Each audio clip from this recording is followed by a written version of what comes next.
So I was watching a little bit of Oprah the other night. I don't really like that show. My girlfriend likes it, and I want to get laid, so, you know. No, you pick your battles. You know what I like about that show? They always examine relationships on that show. You know what I realized? Whenever they do it on those talk shows, 90% of the time, the dude is always wrong. It's unbelievable. Two people, 90% of the time, guy's always wrong. He's always like, this woman is always like totally innocent, like, I was just trying to make him some chocolate chip cookies, and he didn't think there was enough chocolate chips in the cookies, so he started beating me with the cookie pan. It was horrible. And the guy's like always the biggest moron ever, like, well, what? I wanted some cookies. Now, I'm not saying guys aren't jerks. I'm a good example of one, you know what I'm saying? But women can be jerks too. They should balance it out. Like, you know what group of women I'd love them to do a show on? Are those 24, 25-year-old gorgeous women who will go out and like hook up and marry like an 80-year-old rich guy? You ever seen them hanging out with like Hugh Hefner? Some 70-year-old guy in his pajamas? Now, if they were just honest about it and were like, look, this guy's gonna die in like 7 or 8 minutes, I'm gonna get a bag of cash and a Lexus, I wouldn't have a problem with it. But they always try and lie and be like, no, I love him for who he is.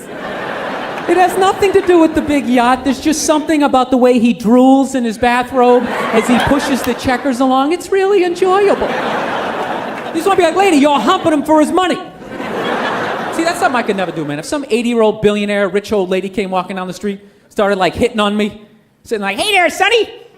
You know, started grabbing my ass. Ooh, you're pretty firm. What are you, in the Navy or something? This big lady, get the hell away from me. Right, you're old, you're gross. You know, I'm sorry. I'm sure you were unbelievable back in the 20s when you were doing the Charleston, making beer in your bathtub, but you were at least 4 decades beyond humpable. I'm sorry.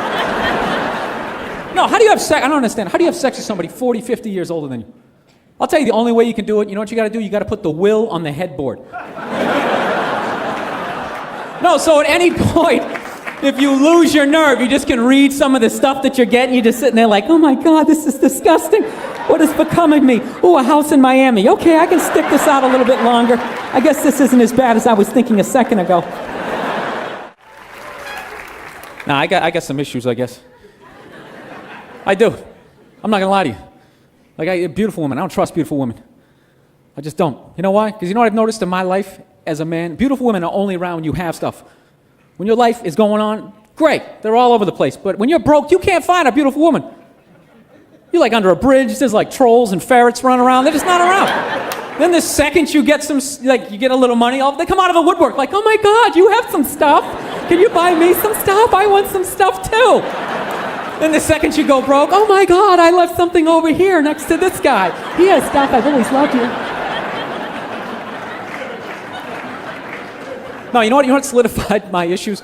This is what solidified it, okay? I was at a Yankees game one time, right? And I'm sitting there, it was like the end of the inning, and Tino Martinez catches a foul ball to end the inning. You know how they always throw it into the crowd? So there's like 100 people going, Tino, ball. There's a beautiful girl sitting right in the front row. Of course, oh my God, I have these. I get to sit in the front row.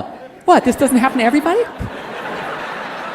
So there's 100 people asking for this stupid ball. He walks right up to her, just hands it right to her. Didn't flip it, didn't toss it, handed it right to her. You know what I'd have to do in my lifetime to ever catch a foul ball? First of all, it would have to be like the 1 in a million chance that the ball was actually hit way the hell up where I was sitting, in like the upper deck, which means the ball's gonna be coming in at about 100, 120 miles an hour. So I gotta figure out like which body part I'm gonna sacrifice to slow it down. And then I gotta pounce on it, curl up in the fetal position as 8 guys punch me in the back of the head.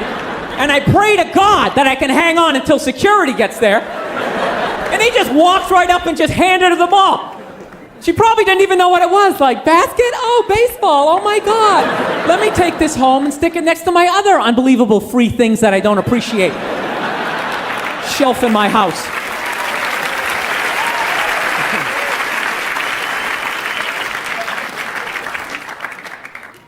So anywho, I was taking the, I don't know, you know what the greatest thing about this job is? I don't have a boss. That's what I love about this job. I never wanted a job where I had a boss. That's why I used to always work in like warehouses, because my boss gave me a rough time. I could just get on a forklift and just like drive away from him. You know? And I realized I was too stupid to run a business. You know what I mean? I just knew I was never going to be that guy in like, you know, in the big office, big long table going, in the fourth quarter we need to increase production. Okay, Kathy, you're using a little bit too many paper clips and we need to just kind of tone that down. I'm not singling you out. We're just kind of... I could never do it. So I realized the only thing I could ever do, my greatest thing I could ever do, was work in one of those cubicles. And I refuse to do it. Cubicle should be illegal, man. You know what a cubicle basically says? It basically says, like, you know what? We don't think you're smart enough for an office, but we don't want you to look at anybody. So you're gonna get in there and you're gonna shut your face. And you just get in there and you're like hunched over, typing away. Around lunchtime, you pop your head up like a gopher, like, hey, Steve, you want to get a sandwich or something? I said, get in there and shut your face. I was just asking for a sandwich or something. God, I hate that guy. I really hate that guy. It's time to go on the internet and look for a weapon. Pathetic, man. You know what I love about the cubicle? I always love the pathetic attempt to try to make the cubicle like a home. You know what I mean? There's always like a stuffed animal in there, or like a picture of your mom with like her disappointed eyes looking back out at you, like, why have you accepted this as your lot in life? Why don't you have the balls to get up and walk out of this thing? I'm telling you, those people need to be rescued. You ever walk by a cubicle? The person in the cubicle always looks back out at you. Because they're starved for some sort of human contact. They'll just start up a conversation like, hey, is it raining out? I haven't seen the sky in like 6 days. They don't let us look out the windows. So the other day, this is a true story, man. I'm standing there, right, minding my own business. All right, this black guy goes to get on the train, right? All of a sudden, the door's like closed on him. You know when that happens? They kind of open and close. It's like they're trying to like dice you up. So it's like typical New York. There's like 20 people watching, but nobody helps out. Everyone's just standing there like, wow, I think it's gonna cut his arm off. So the dude's stuck in the doors. The conductor comes out, starts giving the guy a rough time as he's stuck in the doors. He's going, come on, buddy, let's go! He's like, you're holding people up, let's go! So the dude in the door starts flipping out. He's like, what the hell are you yelling at me for? He's like, I'm stuck in the doors. Then he makes it racial. He's like, I bet you wouldn't say anything to all these crackers sitting over here. And it was like me and 3 other white dudes sitting there. So he gets into it with this guy. He keeps coming back to that point. Like, I bet you wouldn't say anything to these crackers sitting over here. And after like the 3rd or 4th, crackers sitting over here, me and the 3 white dudes kind of start like looking at each other like, dude, shouldn't we be getting offended at this point? This is getting ridiculous. I can literally feel the heat from his fingers. He's going, crackers sitting over here. Somebody should do something. Do you know what? Nobody did shit. We just sat there and took it. That's what sucks about being white in that situation. There's no unity. There's no brothers when it comes to white people. We are not, we are just complete individuals. We don't care about each other. It's not my brother. My brother lives in Ohio. I don't know that guy. I'm not concerned about over here. I'm concerned about from here to right here. Here. That was unbelievable. I got called a cracker for like 18 stops. I'll tell you, that's funny though when someone gets racial with you when you're white, because you're not allowed to get racial back, you know what I mean? So it's kind of like awkward. The dude's going on, you white boy, you cracker. You're like, yeah, you stupid jerk. No, you can't get racial back, because the second you get racial back when you're white, then all of a sudden they like wheel out that podium and have like that press conference. You gotta be like that guy standing up there going, I disgraced the company. I disgraced myself. I'd just like to state that there was no air conditioning on the subway. I wasn't thinking clearly. I have nothing against Mexicans. I went to Tijuana. I had a great time. Please don't do this. No, that's why a lot of white dudes, we can get uptight in certain social situations. We gotta watch out for the podium. No, that podium can come out of nowhere. You're not even trying to say something. You're like, yeah, I'm thinking of getting a shirt. What shirt? I'm thinking of the black shirt. What the hell did you say? I said black shirt. I should have said African-American shirt. I apologize. Please, I need this position. I have a mortgage. Please don't do this. So, anywho, I got a computer recently.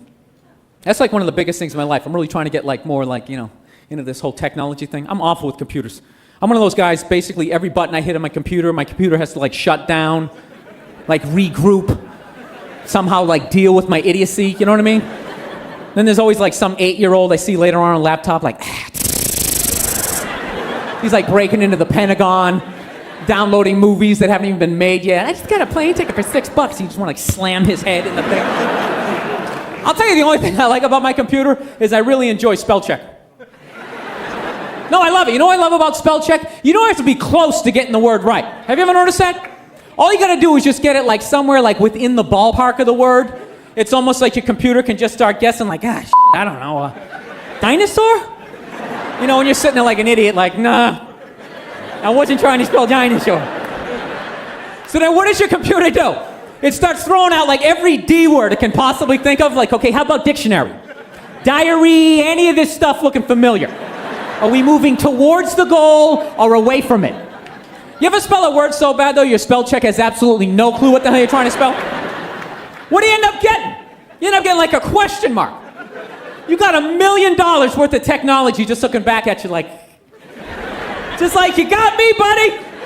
Which is pretty amazing, because I have all the words. Yeah, and that doesn't look like any of them. I can't even make a guess that's so screwed up. Would you like pass out and whack your head off the keyboard? Please tell me you're not that stupid. All right, that's it for me. You guys were a lot of fun. Thank you very much. And you know, afterwards, he's like, fucking crush my workout and that fucking Zoom. And I was just thinking, how could you just be so fucking inconsiderate that somebody doesn't want you to listen to that shit? It's just so fucking weird. And then the other guy, he had it on like speaker, you know? And I wanted to say something, but I'm almost 58 and he was like fucking jacked. You know? You know what's really funny is when you watch a lot of those 80s action movies, this feels weird with the table to be standing up. I don't know what I'm supposed to be doing up here. Oh, look at this. This is for whores. They walk up here. Yeah, they just, see, there you go. Listen, you all start hooting and hollering. All right? You do know what whores are. I love these fucking lights. I want to tell somebody to turn in their badge. All right, you went too goddamn far. Put it on the desk. And if I get wind, you're still sniffing around this case. I've had it up to here with the mayor.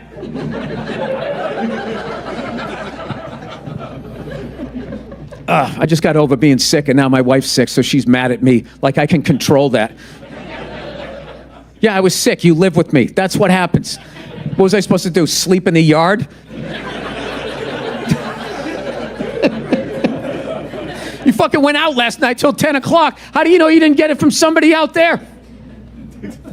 You don't have to answer. This is just what happens. It's just that these questions, they never come in the moment.